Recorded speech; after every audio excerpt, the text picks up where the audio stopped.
오늘 보실 말씀이 있거든요. 우리 누가복음 21장 34절에서 36절 말씀입니다. 누가복음 21장 34절에서 36절. 제가 한 절 읽고 여러분 한 절 읽고 마지막에 같이 읽도록 하겠습니다. 너희는 스스로 조심하라. 그렇지 않으면 방탕함과 술 취함과 생활의 염려로 마음이 둔하여지고 뜻밖의 그날이 덕과 같이 너희에게 임하리라.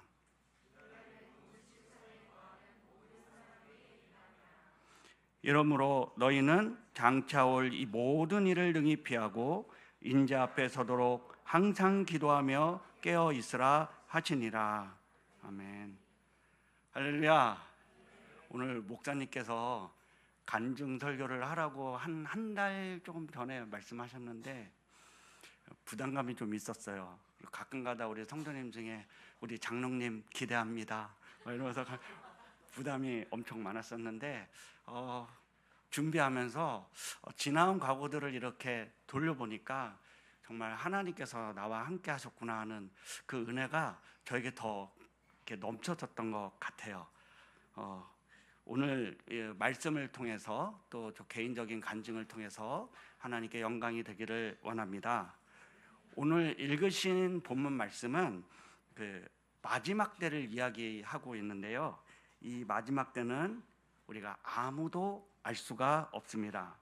하지만 요즘에 일어나는 우크라이나 전쟁이라든지 기근이라든지 성경 속에서 나와 있는 정황들을 바라볼 때는 그 마지막 때가 조금 더 가까워 있지 않을까, 그런 마음들을 전부 다 공유하고 있는 것 같습니다.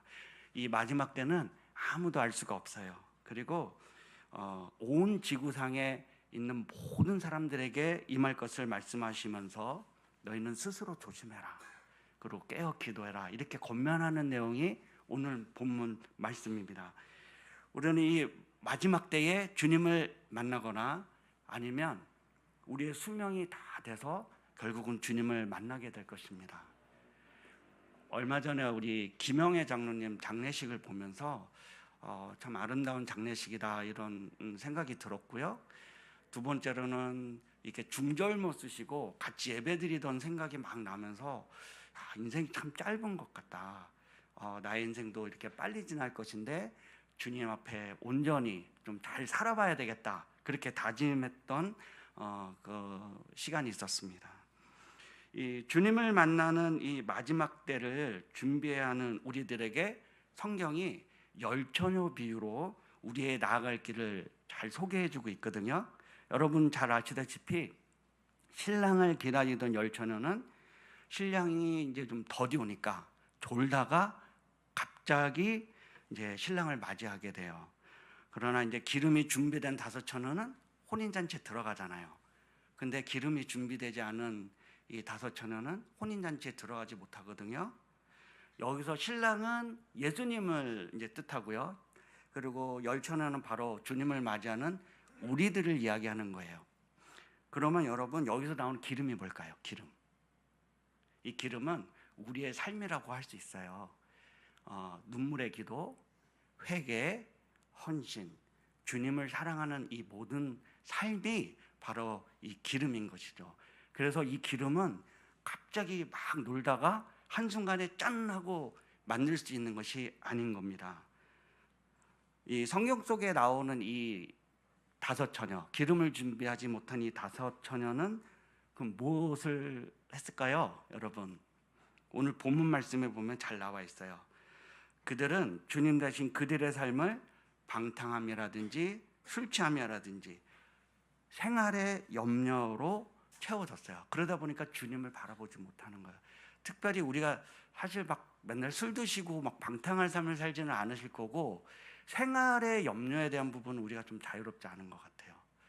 특히 자녀의 문제라든지 또 부부의 관계라든지, 저 같은 경우에 이제 이 돈 문제가 연관된 사업의 문제라든지 또 승진해야 되는 여러 가지 막 세상의 염려들이 막 우리 마음을 막 감싸기 시작하고 거기에 마음을 빼앗기다 보면은 우리가 기름을 잘 준비하지 못하는 거죠. 우리가 아무리 첫신앙이 뜨거워도요, 그 다른 것에 우리의 마음을 빼앗기면은 이제 성경에 오늘 읽은 말씀처럼 우리가 부뎌진 마음이 된다 그러거든요. 마음이 부뎌져 가지고 주님과 상관없는 사람처럼 보여요. 그리고 주님은 우리의 중심을 보시는 분이기 때문에 남들 보기에 거룩해 보이고 신실해 보이고 그래도 하나님 앞엔 거짓말할 수 없잖아요. 마음의 중심을 보시거든요. 저도 이 세상 염려 속에 이제 살았던 기억이 나는데 첫신앙은 되게 뜨거웠었거든요. 이 뜨거운 첫신앙에도 불구하고 다시 세상 염려 속에 좀 방황하다가 하나님의 위로하심, 또 하나님의 또 계획하심 속에서 다시 회복하는 그런 은혜가 있었는데요. 이 간증을 오늘 여러분들한테 말씀드리고 싶어요. 분위기가 이렇게 싹 경직되어 있으니까 말을 하는데 굉장히 어렵네요. 저는 모태신앙이 아니에요. 21살 때, 청년 때 이제 예수를 믿게 됐고요.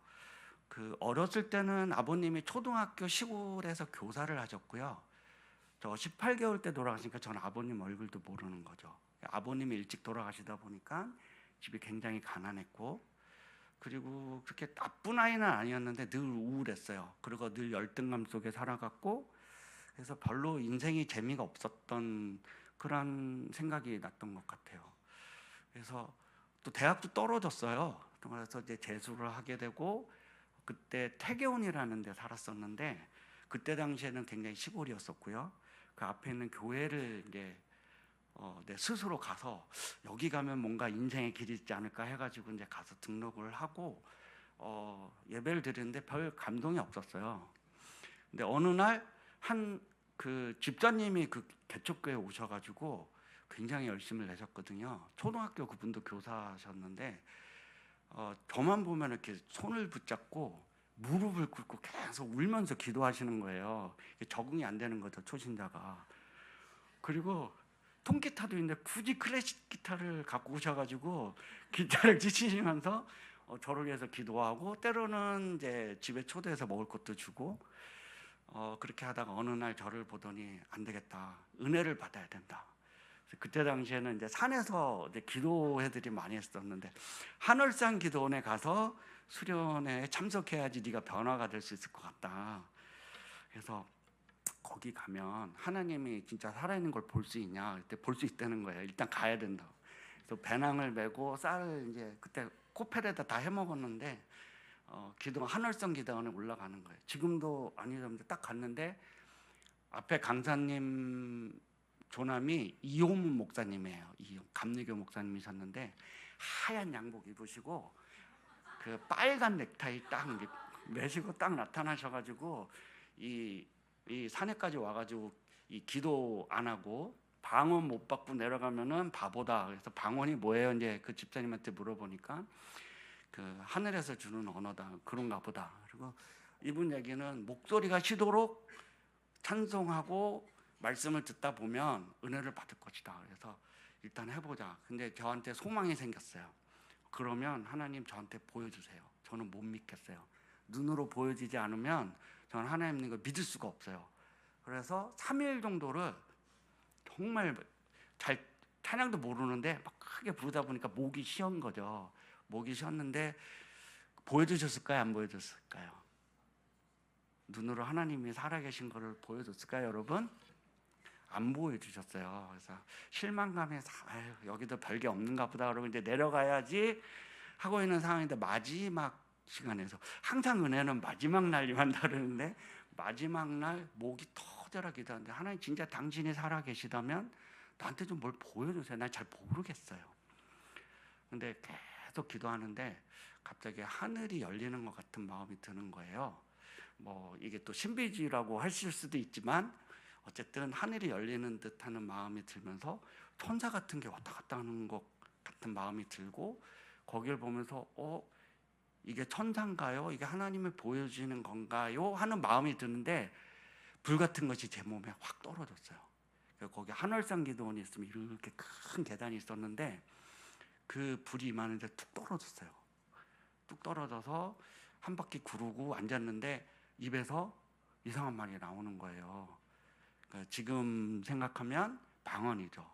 그치질 않는 거예요. 1시간 동안 계속 하는데도 그치지 않고 열심을 내서 나한테 전도했던 같이 간 그 선생님께서 당황하는 거예요. 1시간 지나도 계속 울면서 기도하고 2시간이 되도록 기도를 멈추지 않으니까 이제 한참 동안 기도하고 이제 정신을 차리고 나니까 하나님의 살아계심이 마음에 확실히 느껴졌고 이제 기도원 내려올 때 되니까 아 내가 하나님 봤어. 그리고 이제 기세가 등등 해가지고 내려오는 거예요. 이제 다 죽었어. 이제 세상 다 내 거야. 막 이런 마음으로 내려왔던 것 같아요. 이제 내려와서 그러니까 모든 예배 다 참석하고 새벽 기도에 다니고 이렇게 하다 보니까 그 마음에 소망함을 주셨는데 이 좋은 예수를 혼자 믿으면 안 돼. 가족을 구원해야 된다. 가족한테 복음 전해야 된다. 그래서 이제 작전을 짰는데 방법이 없는 거예요. 저희는 집에서 제사 드리지 굉장히 좀 유교적이고 보수적이었거든요. 그래서 기도하다가 저 이제 형수님이 그때 이제 아이가 없으셨거든요. 지금 생각하면 되게 무대뽀였던 것 같아요. 처음에 막 은혜 받으니까 보이는 게 없었던 거예요.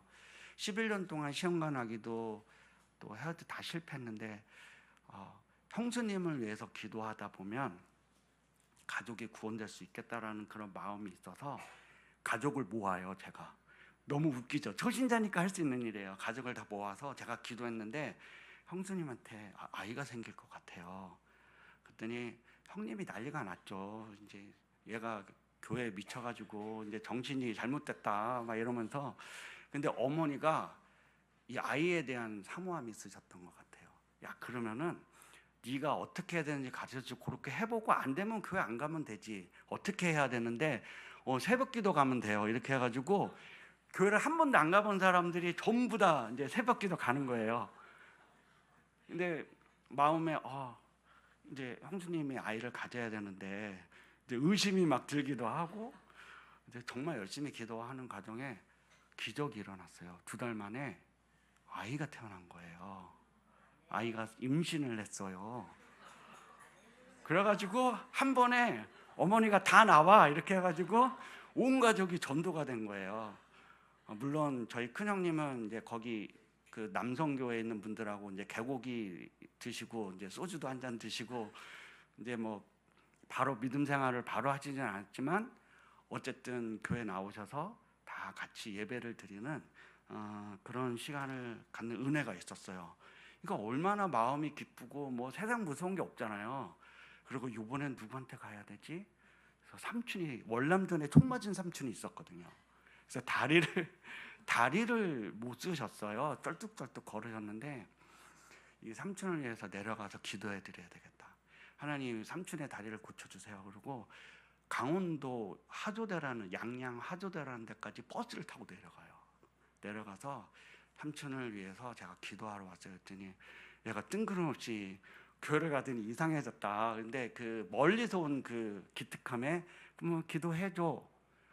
땀이 뻘뻘 흘리면서 이제 기도하는 거죠. 한 30분 지나고 한 1시간 가까이니까 목도 쉬고 삼촌 좀 나은 것 같아 했더니 좀 괜찮은 것 같아. 그래도 이 삼촌이 그렇게 기분 나빠하시지 않으셨고 나중에 교회를 나가셨어요. 그리고 그 딸이 지금 일본 선교사예요. 아무것도 모르는 사람을 통해서도 전도를 할 수 있는 축복의 통로로 사용되어 줄 수 있다. 그러니까 우리는 가만히 앉아 있으면 안 되는구나라는 것을 이제 알게 된 거죠. 그러면서 하나님하고의 교제가 더 깊어지기 시작했고 말씀을 좀 알기 시작했고 이제 다락방이 있었거든요. 다락방에서 밤에 기도하는데 하나님 내가 이 세상에서 하나님 제일 사랑할 거예요. 그리고 제가 제일 주님 사랑해요. 그러다가 뭐라고 고백을 했냐면 정말 엉뚱한 고백이에요. 그냥 이해하고 들으세요. 주님께서 이제 33살까지 이제 공생애 3년에서 33살경에 돌아가셨는데 저도 지금 21살인데 33살까지 주님을 따르다가 주님 뜻대로 살다가 깔끔하게 같이 갈래요. 뭐 이런 고백을 했어요. 그러니까 저는 주님밖에 없었던 것 같고 아무것도, 그러니까 초신자가 아무것도 모르지만 은혜를 받다 보니까 이런 용기가 생겨서 아무튼 그래도 감사한 거는 우리 가족이 교회를 나왔다는 거죠. 지금 그렇게 하라고는 못 하겠죠. 그래서 이런 큰 은혜가 있었는데 여기까지는 이제 해피 엔딩이에요, 여러분. 이제 여기까지는 너무 좋았는데 이제 청년이잖아요. 이제 군대 갔다 와서 마음에 이제 주님의 음성을 듣고 주님 뜻대로 살아가야 되는데 성공을 해야 되겠다, 이런 마음이 생겼어요. 내가 성공을 해가지고 이제 선교도 하고 좀 어려운 사람 도와주기도 하고 구제도 하고 내가 원하는 걸 해야지라는 마음이 살짝 들어오면서 이제 마음이 좀 흔들리기 시작했어요. 그래서 열심히 이제 사업을 하면서 나름 뭐가 돼가는 것 같았었거든요. 뭐 공장도 좀 세워지고 돈도 좀 생기기 시작하고, 그러니까 이제 더 어깨가 막 높아지고 그러다가 어느 날 한순간 이제 뭐 다들 간증하다 이런 얘기 많이 하시잖아요. 근데 저도 마찬가지로 사업이 갑자기 어려워지면서 재정의 문제에 휩쓸리게 되죠. 그러니까 오늘 읽은 본문 말씀처럼 갑자기 세상 염려, 걱정거리가 마음속에 확 들어오기 시작하는데 처음엔 기도했죠. 근데 그 다음날 일어나도 이자는 계속 청구가 되고 빚쟁이들은 계속 오니까 그래도 또 기도했죠. 그 다음날 또 와요. 이 세상의 염려가 저를 너무 힘들게 한 거죠. 그러니까 지쳤어요. 그러다 보니까 맨날 새벽 기도가 하고 예배 참석하고 전도하고 이런 사람이 예배 시간에 슬슬 조는 거예요. 피곤하니까. 사업을 수습해야 되잖아요. 너무 피곤했어요. 새벽 5시쯤에 출근해서 뭐 12시, 1시까지 계속 일하다가 수습하다 사람 만나다 그러다 쓰러져서 자고, 그러다 보니까 교회 오니까 졸기 시작한 거죠. 증인이 있어요. 저희 아내 저기 앉아있는데 처음에는 정말 뜨겁게 하나님께서 첫 신앙을 주셨는데 아주 요만한 사소한 그 어떤 재정의 문제, 물론 저한테는 큰 문제였지만 그 문제가 내 몸을 힘들게 하다가 졸기 시작했고, 나중에는 어느 지경까지 됐냐면 코를 골기 시작한 거예요. 너무 피곤하니까 코를 옆에서 아내가 툭 치면은 이제 코를 이제 굴다가 깜짝 놀라가지고 깨고 일어나면 침 흘려 있고 거기까지 간 거죠. 근데 이런 상황을 근데 하나님께서 그냥 두시지 않으시고 그 교회에 좀 문제가 생기면서 이제 교회를 옮겨야 되는 상황이 됐고, 공릉동에 있는 빛과 소금의 교회로 어떻게 하나님의 섭리 가운데 이제 옮기게 됐어요. 옮기게 돼서 좀 은혜 가운데 이제 조금씩 신앙이 회복이 되어졌고, 아마 들으신 분도 계실 거예요. 잃어버린 10년이라고 내가 거기서 간증했었거든요. 내가 하나님 잘 믿었었는데 10년 동안 정말 내가 하나님 잃어버리고 샀는데 내가 이제 똑바로 살게요 이러면서 이제 잃어버린 10년이라는 간증을 했었었고요. 그럼에도 불구하고 저는 여전히 바빴어요. 여전히 남아있는 빚들이 있었고 또 여전히 내 마음과는 성공에 대한 욕심들이 있었던 것 같아요. 그러면서 통도에 이제 출장을 가는 기회가 있었는데 연말이었었어요. 눈이 오고 청도에 보면은 하얏트 호텔에 가면은 이 전경이 되기도 했는데 그날 또 눈이 왔었어요. 새벽에 해안가를 쫙 돌고 이제 한국에 비행기를 탄 거죠. 오기 위해서. 근데 갑자기 비행기가 뜨자마자 심장이 멎는 것처럼 아픈 거예요. 막 너무 아프고 뭐 불안하고 이게 아니라 죽을 것 같이 심장이 딱 뛰면서, 그래서 이제 그 승무원 호출 버튼 있잖아요. 그거 누르고 손 흔들고 했는데 마이크에다 대고 승무원이 지금은 이륙 중이니까 움직이지 마세요, 고객님. 나는 이제 죽겠는데, 그래서 한 5분 정도 올라가면 이렇게 이제 가서 이제 비행기가 안정을 취하고 와서 보니까 상태가 심각하거든요. 의식을 잃어가고, 그래서 좌석을 앞으로 옮겨서 호흡기를 이제 꽂았어요. 제가 공황이 좀 있었었기 때문에 공황 증상으로 나는 착각을 했었는데 의식을 자꾸 잃어가고 또 너무 아파서 이제 계속 기도했죠. 처음에 간절해지니까 주여 나의 병든 몸을 고쳐주셔서 막 속으로 찬양하면서 막 간절히 기도했어요. 근데 기미가 나아지지 않는 거예요. 그리고 시간이 지났는데 그런 느낌 느껴보신 분들 계실 건데 정말 죽을 것 같은 느낌이 오고 그 다음에는 아 죽겠구나 그 상태까지 간 거죠. 그래서 제 마음 가운데 아 하나님께서 나를 부르실 수 있겠다 그런 판단한 것까지 가게 돼요. 그래서 일단은 여기 하늘나라 가려면 회개는 해야 될 거 아니에요.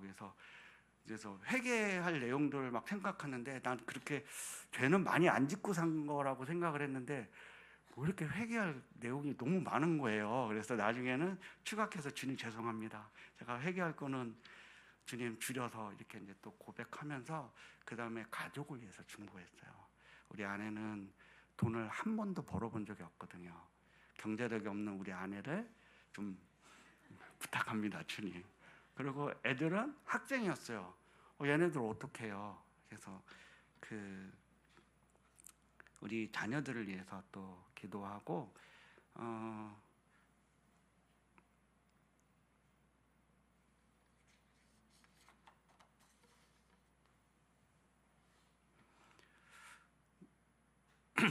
마지막 고백은 주님 사랑한다고 고백했어요. 그리고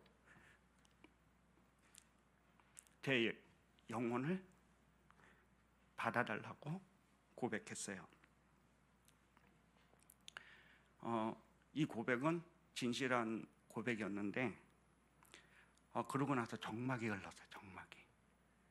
근데 약간의 의심이 좀 들기 시작했고 혹시 나 천국에 갈 거는 맞는데 약간 정막이 흐르니까 옛날에 지었던 죄가 막 생각이 좀 나면서 정막이 났는데 한참의 정막 후에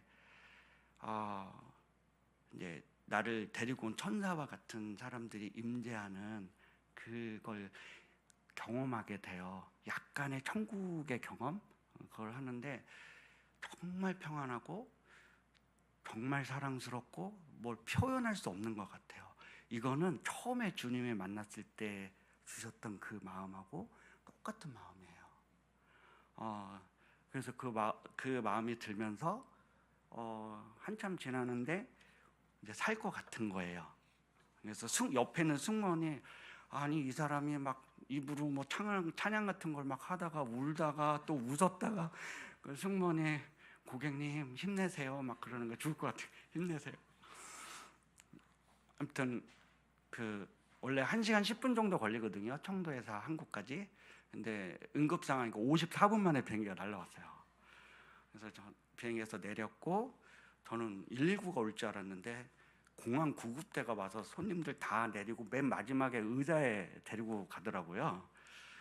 가가지고 공항 응급센터에서 이제 진료를 받다가 CT를 보고 다시 인하대병원으로 후송당하고 그러다가 서울대병원까지 가게 됐고 협진증 진단을 받은 다음에 나중에 하나님의 은혜로 이제 치료를 잘 받았어요.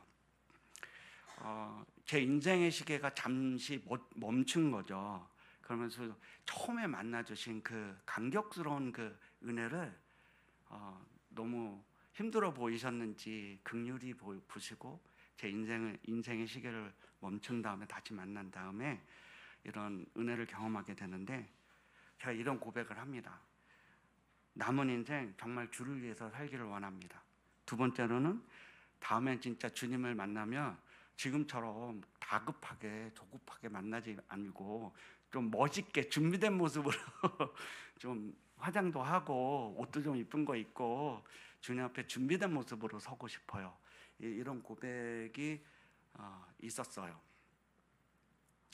이 말씀을 왜 말씀을 드리냐면은 우리가 오늘 그 읽은 말씀이 새삼염려라는 말이 그 사람을 완전히 바꿀 수 있잖아요. 제가 시험에 든 거잖아요. 새삼염려로 인해서 시험에 들었는데 우리가 시험에 들지 않기 위해서 깨어서 기도하고 주님 앞에 늘 친밀하게 붙어 있지 않으면 이 사탄마귀가 우리를 가만히 두는 것 같지는 않습니다. 아주 먹음직도 하고 보암직도 하게 아주 달콤하게 유혹을 해서 넘어뜨리기도 하고 윽박지르게 해가지고 넘어뜨리기도 하고 사업을 망하게도 하고 아주 가지가지 여러 방법을 써서 사탄은 우리를 넘어뜨리려고 하는 거죠. 그 시험에 들지 않기 위해서 우리가 깨어 기도해야 된다는 것을 오늘 본문 말씀을 통해서 이야기하고 계시거든요. 근데 이 시험을 이기는 방법이 제가 노하우를 설명해 드리면 안 믿으실 거잖아요. 성경에 잘 나와 있어요. 그것도 다른 사람이 아니고 예수님께서 이 시험을 이기는 것에 대해서 보여주시는데, 광야에서 시험 당한 이야기를 하면 금방 깨달으시겠죠? 광야에서 시험을 당하실 때 말씀으로 승리하셔요. 40일 동안 금식하신 다음에 이제 사단이 와서 야, 이 돌덩어리를 떡덩이 되게 해라. 배가 고플 거 아니에요. 우리 살다 보면 배고플 수 있는데 거기에 대해서 사람이 떡으로만 살 것이 아니고 하나님 입으로 나오는 모든 말씀으로 살 것이라, 이렇게 이제 대응하시고요. 두 번째는 높은 곳에 가서 뛰어내리라 그러잖아요. 천사가 수준 돌 건데 뭘 걱정해 라고 했을 때 주 너희 하나님을 시험하지 말라, 이렇게 해서 또 이 시험에 대해서 이기셨고, 마지막으로 지극히 높은 산에 가가지고 세상 명예 뭐 부귀 영화 이런 거 다 보여서 나한테 절만해, 그럼 내가 이거 싹 다 줄게 라고 했을 때 예수님께서 뭐라고 하셨냐면은, 기억나세요? 사탄아 물러가라, 사탄아 물러가라 이렇게 얘기하셨고요. 주 너희 하나님께 경배하고 다만 그를 섬기라.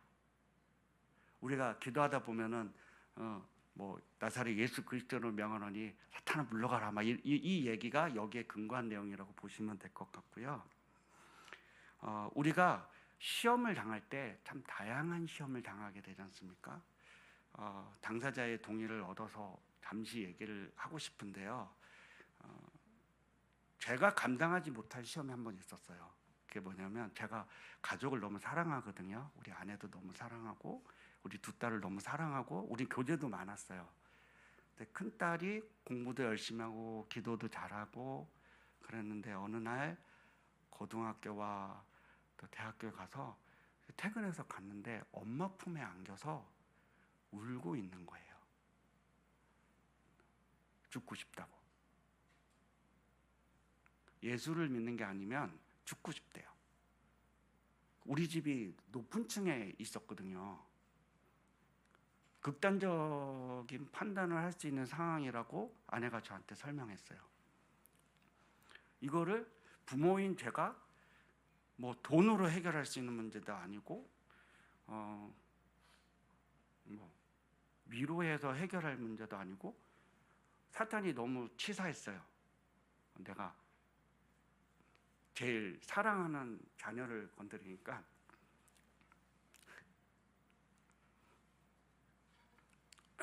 너무 힘들었어요. 우리 사랑하는 큰딸이 그때 당시에 고백한 거를 다시 들어보면 너무 힘들어서 죽고 싶었다는 거예요. 이래서 극단적인 판단을 우리 청년들이 할 수 있겠다. 이것은 이제 공부로 인해서 일어날 수도 있고, 열등감 때문에 일어날 수도 있고, 뭐 낙심해서 그럴 수도 있고, 여러 가지 이유가 있겠지만, 그 후에는 이제 병원에서 치료도 받고 지금은 너무나 명쾌하고 밝은 우리 자녀로 이제 다시 바뀌는 은혜를 주셨는데요. 여러분들에게 사단이 가장 약한 걸 아잖아요. 돈이 약하면 돈 문제를 일으켜서 여러분들을 넘어뜨릴 거고, 부부관계가 문제가 된다면 뭔가 또 다툼을 일으켜서라도 쓰러뜨리려고 할 거고, 사단이 머리가 엄청 좋거든요. 그러면 우리가 대응할 방법이 필요한데, 바로 이때 이 방법을 좀 쓰시면 좋을 것 같아요. 사탄아 물러가라. 거기에서 고민해서 이 인간이 왜 이러지, 왜 나한테 이런 말 하지, 이렇게 하기 시작하면 또 염려 속에 빠져들지만, 우리가 시험에 들 때 우리가 용기를 내어서 예수 그리스도 이름으로 나를 낙심케 하는 사탄아 물러가라. 그리고 우리 학생들 중에 쟤는 왜 이렇게 공부 잘하는데 나는 왜 이렇게 못하지, 열등감 속에 빠져 있다면 나를 낙심케 하는 사탄아 물러가라, 이렇게 외칠 수 있는 믿음의 소유자가 됐으면 좋겠어요. 우리 어린 학생들 맞죠? 장로님이 얘기할 테니까 한번 따라해봐요. 날 낙심케 하는 사탄아, 물러가라. 예수님의 이름으로 명하노니 사탄아 물러가라. 할렐루야. 우리 학생들한테 한번 박수 한번 해주세요. 맞아요. 우리가 참 세상 염려에 살다 보면 좀 사람이 시험 들고 싶어서 시험 드는 사람이 어디 있어요. 하지만 이렇게 말씀으로 이 사단을 이겨가는 예수님의 모습을 쫓아가고, 그 다음에 우리가 또 아까 읽었던 말씀 보면 깨어 기도하라고 하거든요. 주님께서도 말로만 너희들 기도하시지 않으시고 친히 사역하시기 전에 기도하는 모습을 보여주세요. 12제자를 뽑을 때 밤이 새도록 기도했다고 누가복음에 보면 나오고요. 또 십자가에 매달리시기 전에 간절히 기도하시잖아요. 그리고 그 깨어 기도하지 못하는 제자들에게 와서 좀 나무라세요. 그 자는 것을 보시고 베드로에게 말씀하시되 너희가 나와 함께 한시도 이렇게 깨어 있을 수 없더냐. 시험에 들지 않게 깨어 기도하라. 마음에는 원이로되 육신이 약하도다. 이렇게 제자들을 좀 나무라셨어요. 뭐 시대가 바뀌었대요. 세상이 바쁘대요. 그러니까 기도하는 시간도 좀 최대한 아껴서 뭐 대충 이렇게 해야 된다는 분위기로 가면 안 된다는 걸 이야기하고 싶어요. 우리가 시간을 구별해서 교회가 아니면 집에서라도 구별해서 20분이든 30분이든 1시간이든 하나님 앞에 기도하는 시간이 굉장히 중요한 것 같아요. 기도하지 않고 이 험한 세상 어떻게 감당할 수 있을까요? 뭐 저처럼 한번 넘어져 보실래요? 사탄이 정말 교묘하게 우리를 시험 들게 하기 때문에 넘어지는 건 순식간이지만 우리가 깨어 있고 어려운 시험이 다가올 때마다 예수 그리스도의 이름으로 선포하면서 우리가 승리의 삶을 살아간다 그러면 우리가 좀 기쁨의 삶으로 바뀌지 않을까. 우리가 교회는 나오더라도 그 기도가 없다면은 삶의 변화가 있을 수 없다. 모양만 겨우 갖춘 교인이 될 수밖에 없다. 그리고 기도하지 않는 그리스도인은 아까 기름 이야기가 나왔잖아요. 그 5천에 준비된 기름통은 있어요. 기름통이 있는데 통이 비어 있어요. 깡통인 거죠. 주님 만났을 때 너무 부끄러울 것 같아요. 그래서 우리가 늘 깨어서 기도해서 주님 만났을 때 내가 너 기도 맨날 듣고 있었어. 그리고 네가 능력 있는 삶을 살아가서 이렇게 칭찬해 줄 수 있는 그런 만남이 되었으면 좋겠습니다. 할렐루야. 목사님께서 제가 저번에 신촌에서 간증을 한번 작년에 했었거든요. 거기서 실수를 했어요. 제가 1시간 반 동안 간증을 했거든요. 목사님한테 한 3개월 동안 혼났어요. 저 계속 시계 보고 35분 되면 이제 마무리를 하고 기도를 해야 되거든요. 오늘 기도까지 부탁을 하셨거든요. 죄송합니다. 이렇듯 기도가 우리한테 너무나 중요한데 여러분 너무 힘들 때 주님 바라보시나요? 제가 좀 아파 봤었거든요.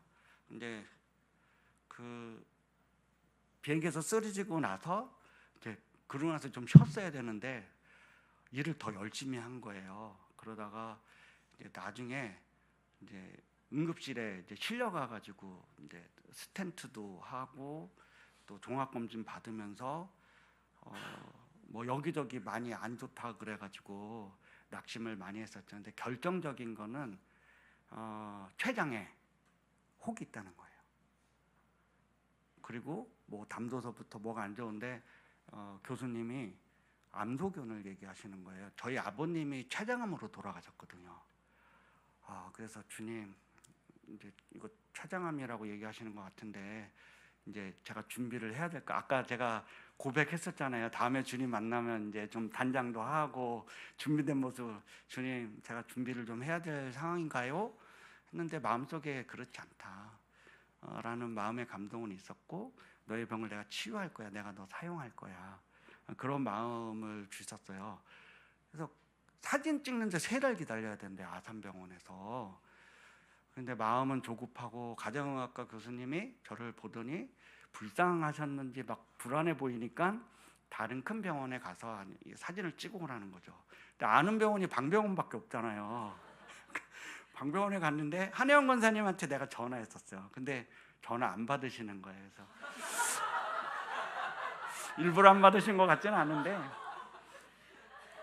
근데 거기 그 내과 전문의 선생님께서 이제 사진에 대해서 이야기하고 하여튼 너무 자세하게, 당황하지 말고 이거는 우리 병원은 정형외과 전문이고 이렇게 할 수가 없으니까 당신이 원하는 사진을 찍으려면 원자력 병원이나 이렇게 뭐 이 정도는 가야 그 사진을 아산병원에서 판독할 거예요.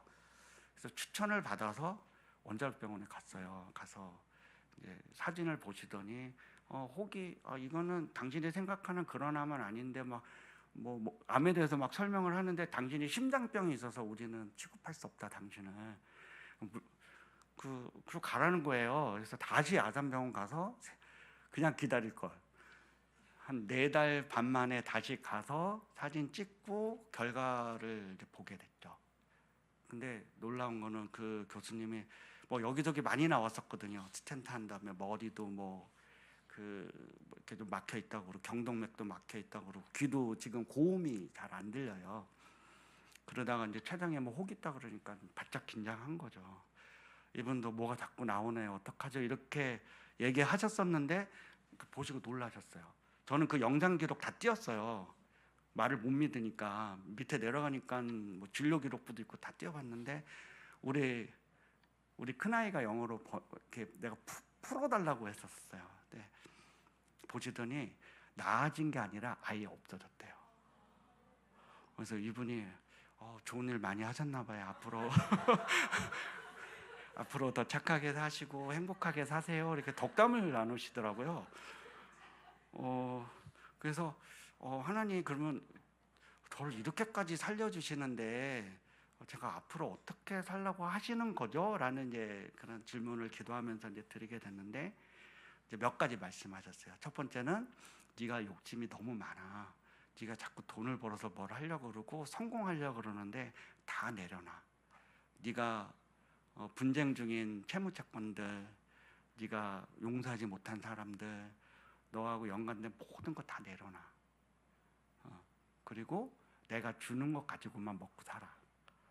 그렇게 감동을 아주 평상시에는 그렇게 선명하게 안 보여주시다가 이런 것도 선명하게 보여지는 거예요. 그래서 나가서 실천을 해보려고 노력했어요. 그래서 재판 중이던 뭐 차용증 받아놓은 거, 그 금액이 작지 않거든요. 제 노후에 쓸 수 있는 자금들이었는데 너가 나한테 얼마 줄 수 있니? 이렇게 물어보고, 뭐 얼마 주겠다, 뭐 어떻게 하겠다 그래서 그러면 그렇게 해줄게 하고 써주고 찍고 그렇게 한 3개를 찢었어요. 그때 또 그 처음에 막 33살까지 살겠다는 그런 생각처럼 막 속이 너무 시원하고 나 믿음이 이제 다시 자란 것 같아 막 그런데, 한 3달 지나니까 돈이 아쉽잖아요. 그 옛날 생각나는 거예요. 근데 놀랍게도 목사님은 아세요. 이 2층에 사무실 차릴 때 아무 대책 없이 차린 거예요. 아무런 사업 계획이 없었어요. 근데 사람을 보내셨고, 그분이 너 공장해. 그럼 내가 거래해 줄게. 저 공장 못 하는데요. 그러면 사람을 세워서 납품을 해라. 그리고 물건 팔 영업도 좀 못해요. 그랬더니 너 영업할 사람을 보내주고, 지금은 노동을 많이 안 하고 일정한 소득이 생기게 된 거예요. 딱 필요한 만큼만 주세요.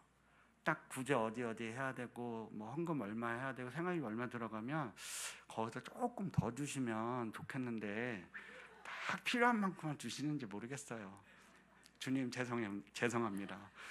아무튼 그렇게 은혜를 부어 주시니까 주님이 확실히 이제는 나의 인생을 이끌어 주실 모양이다. 그래도 주님 좀 넉넉히 주세요. 조금 힘들어요. 그래 가끔씩 그렇게 투정은 부리지만 목사님께서 또 이렇게 길 안내를 잘 해주시고 계신 것 같아요. 아이고 장로님 내가 좀 바쁘니까 요번에는 제주도 좀 갔다 와요. 요번에는 미얀마 갔다 와요. 어디 갔다 와요. 해서 한 2년 정도를 막 이렇게 돌다 보니까 제가 해야 할 일들, 비전들 이런 것들을 조금 더 발견할 수 있었고 저의 연약함 속에 드러나는 하나님을 경험하는 순간이었던 것 같아요. 사실 간증을 준비할 때 제가 힘들었는데 하나님을 이렇게 나았어요. 이렇게 성공했어요. 이건 내 자기 자랑이잖아요. 근데 정말 이 시간 피력하고 싶은 거는 하나님의 인도함을 받아야 된다. 우리가 깨어서 기도해야 된다. 하나님이 우리를 들어서 사용해야 우리가 뭘 할 수 있는 거지. 내가 뭘 하는 순간 이제 뭐가 이제 삐뚤어지기 시작하는 거예요. 홍평 목사님 자꾸 웃으셔가지고 저희가 자기 의지대로 뭔가를 해보려고 하면 하나님께서는 뭔가 막으시는 것 같아요. 그래서 오늘 제가 꼭 말씀드리고 싶은 것은 우리가 첫사랑을 좀 회복했으면 좋겠습니다. 여러분 주님 만날 때 대충 만나셨나요? 주님께서 이렇게 그렇지 않잖아요. 주님 만나실 때 다 뜨겁게 만나셨을 거예요. 그리고 그 첫신앙을 우리가 날마다 그리워하면서 살아가지 않습니까? 이 시간 그 첫신앙을 좀 회복했으면 좋겠어요. 그래서 우리가 항상 오늘 말씀처럼 그날이 언제 올지는 우리가 아무도 알 수 없지만은 우리의 수명에 닿아서 만나든 주님이 오셔서 만나든 깨어 기도하고 늘 주님의 뜻대로 살아가서 능력 있는 삶. 얘들아, 예수 그리스도의 이름으로 명하는 거야. 너희들의 힘든 부분을 주님이 해결할 수 있거든. 주님은 살아계셔. 이 능력 있는 삶을 살아야 된다고 저희는 강력히 얘기 드리고 싶습니다. 딱 35분입니다, 목사님. 죄송해요. 이 강단에 쓸 때 다른 곳에 이렇게 쓰게 되면 조금 실수를 하고 좀 세게 이야기하더라도 좀 넘어가잖아요. 근데 여기서 실수를 하거나 말씀을 잘못하면 평생 보실 분들이잖아요. 그러니까 말이 참 조심스럽고 부담감이 있었는데 아까 이제 오는데 감동을 주시더라고요. 왜 네 얘기를 자꾸 하려고 그러니? 너한테 내가 준 감동을 이야기하면 되지. 그래서 있는 대로 그렇게 말씀을 드려서 여러분들의 마음이 같이 하나님의 은혜로 이렇게 좀 공감되어지고 주님을 만나는 날까지 우리가 힘을 내어서 능력 있는 그런 삶을 살아가기를 원합니다.